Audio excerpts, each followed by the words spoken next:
오늘은 좀 가벼운 이야기를 준비했습니다. 차를 타고 이동할 때 시동 걸기도 전에 먼저 하는 행동이 있죠. 바로 들고 있던 커피나 음료수를 컵홀더에 꽂는 겁니다. 저처럼 항상 입이 심심해서 운전 중에 뭔가를 마시는 사람들은 차를 탈 때 컵홀더부터 찾는데요. 실내 한켠 가장 손이 잘 닿는 곳에 당연하게 자리한 수납 공간, 이거 도대체 언제부터 시작된 걸까요?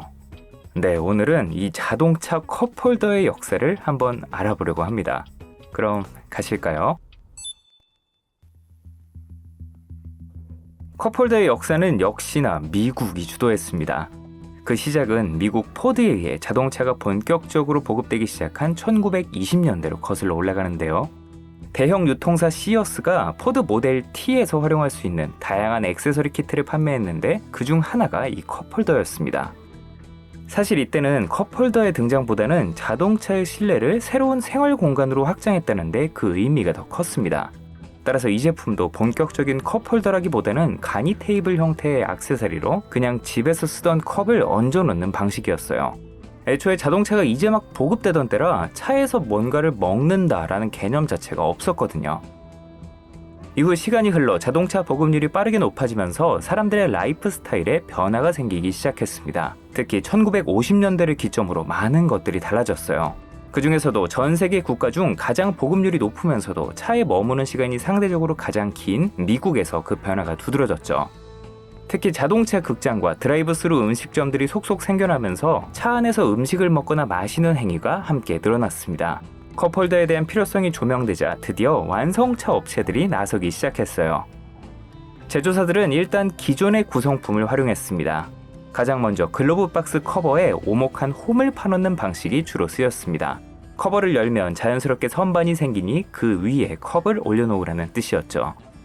그 중에서도 캐딜락은 좀 더 럭셔리카다운 발상을 했습니다. 1957년 엘도라도 브로엄에 미니바를 만들었어요. 선반 커버에 자석을 달아 스틸로 만든 잔들이 살짝 고정되도록 한 것이죠.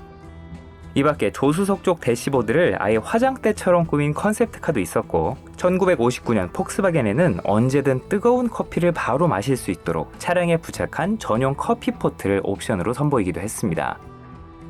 하지만 여전히 달리면서 음료를 마시기엔 역부족이었습니다. 컵을 그냥 얹어놓는 선반 형태에 불과했기 때문에 울퉁불퉁한 길을 가거나 가벼운 코너링에도 컵이 엎어지기 일쑤였죠.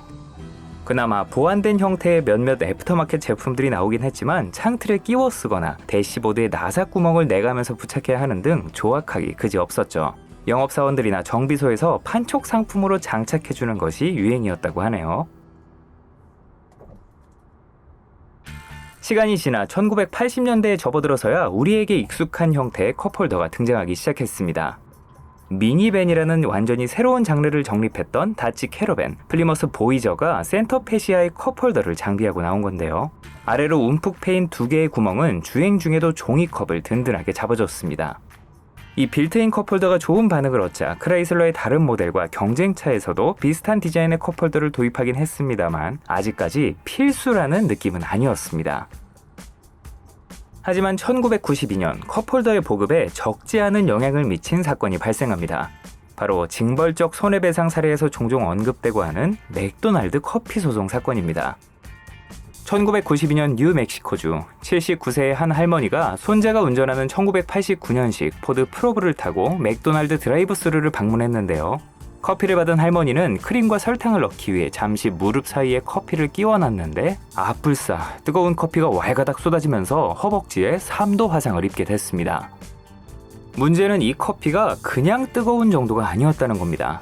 맥도날드는 테이크아웃이 식을 것까지 고려해서 가정용 커피 메이커보다 훨씬 뜨거운 88도에 달하는 온도로 제공하는 것을 규정으로 하고 있었기 때문에 펄펄 끓는 물을 몸에 쏟은 것이나 다름없었죠. 실제로 할머니는 피부 이식이 필요할 정도의 화상을 입었어요.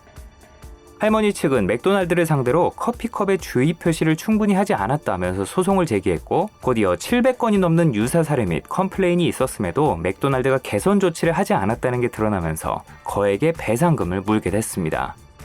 단순한 소비자 부주의로 치부할 수 있는 사건이었고 이 사건이 자동차에 의무적으로 컵홀더를 설치하라는 규정을 만든 것은 아니었지만 법적 분쟁과 판매량에 예민한 자동차 제조사들에게는 다소 위협적으로 와닿았습니다. 배심원단이 맥도날드 측에 책임이 있다고 판단한 이상 다음 타자는 컵을 안전하게 보관할 공간이 없었던 완성차 업체가 될 가능성이 있었기 때문이죠. 위 사건의 포드 프로브도 컵홀더가 없었거든요. 또 이 사건 이후로 소비자들에게 컵홀더가 그저 있으면 좋고 없어도 그만인 단순한 수납 공간이 아닌 주행 중 안전장치의 일부로 인식되기 시작하면서 거의 모든 차량에 확대 적용하는 계기가 됐습니다. 제조사들은 부랴부랴 대시보드나 콘솔에 남는 공간을 활용해 컵홀더를 끼워 넣거나 누르면 튀어나오는 팝업식 컵홀더도 이 90년대를 전후로 많이 사용했죠. 특히 이 무렵 다양한 크기의 컵을 안정적으로 거치할 수 있는 유니버셜 컵홀더가 개발되면서 폭넓게 쓰이기도 했습니다.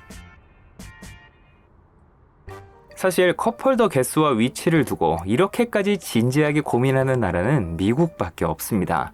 덧붙이자면 주로 미국의 차를 파는 일본이나 우리나라 같은 타 국가 브랜드 정도죠. 오히려 자동차의 종주국인 유럽은 이 정도까지는 아닌데요. 특히 프랑스나 이탈리아 같은 나라에서는 컵홀더를 그다지 신경 쓰지도 않습니다. 이건 자동차를 대하는 문화적 차이에서 기인합니다. 첫 번째로 디자인에 대한 철학입니다. 남다른 디자인 감각과 철학을 가지고 있는 유럽인들에게 실내에 뻥 뚫려 있는 두 개의 구멍은 그저 인테리어의 조형미를 망치는 오게티였습니다. 때문에 될 수 있으면 숨기는 방식을 선택하거나 구멍을 최소한으로 줄이거나 아니면 아예 안 만들어버렸죠. 두 번째는 도시의 구조와 차량의 크기입니다. 상대적으로 소형차와 해치백이 많은 이유이기도 한데요. 골목이 좁고 주차 공간이 빠듯하다 보니 차량의 크기를 물리적으로 키우는 것에 제한이 있습니다. 당연히 운전자와 조수석 간의 공간이 좁아지고 컵홀더를 설치할 만한 여유 공간도 부족한 것이죠. 마지막은 결정적으로 먹고 마시는 행위 자체에 대한 태도입니다.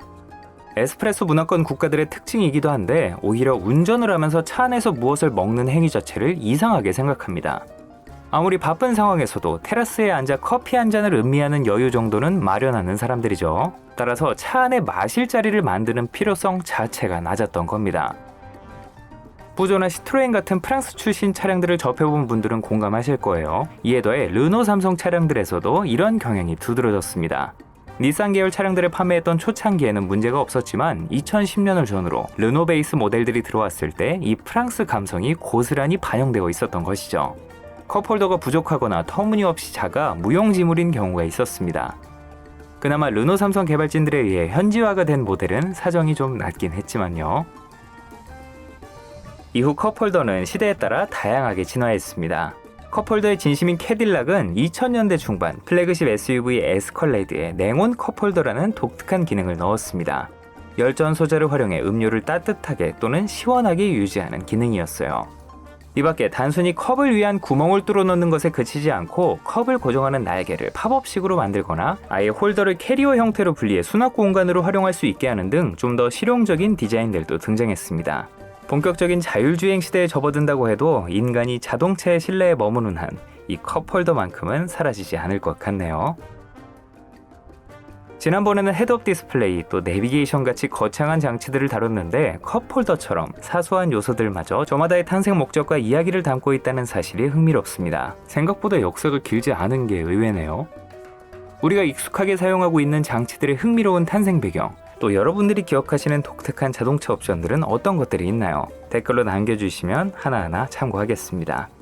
본격적인 장마철에 접어들었으니 다들 안전운전하시고 비 피해 없도록 유의하시길 바랍니다. 그럼 다음 영상으로 또 모시겠습니다. 좋은 하루 보내세요.